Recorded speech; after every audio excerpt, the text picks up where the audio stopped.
திருப்பாவை பாடல் 22 அங்கண்மா ஞாலத்தரசர் ராகம் யமுனா கல்யாணி. அங்கண்மா ஞாலத்தரசர் அபிமான பங்கமாய் வந்து நின் பள்ளிக்கட்டிற்கீழே சங்கம் இருப்பார்போல் வந்து தலைப்பெய்தோம்.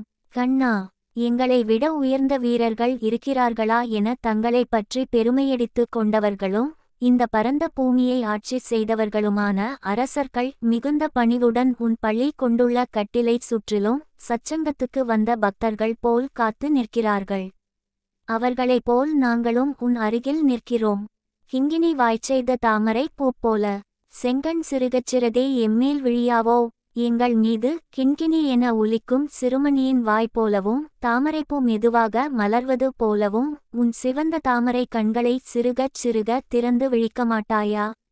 திங்களும் ஆதித்தியனும் எழுந்தாற்போல் அங்கண் இரண்டும் கொண்டு எங்கள் மேல் நோக்குதியேல். எங்கள் மேல் சாபம் இழிந்தேலோர் எம்பாவாய்.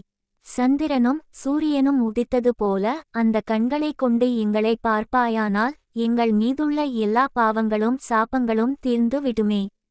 இறைவனின் கடைக்கண் பார்வை பட்டால் போதும், சாபங்கள் கருகிப்போகும். எப்படி அவனது பார்வையை நம் மீது திருப்புவது? மிக எளிதாக ஆண்டாள் பாடிய திருப்பாவையின் பாடல்களையும் மார்கழியில் மட்டுமல்ல, எந்நாளும் பக்தியுடன் படித்தால் போதுமே. அதற்கு அவகாசமில்லையா? அவள் சொல்லியிருக்கிறாளே இந்த பாவையில் கோவிந்தா விக்ரமா போன்ற எளிய பதங்களை. அவற்றைச் சொன்னாலே போதுமே, அவனது பார்வை பட்டுவிடும்.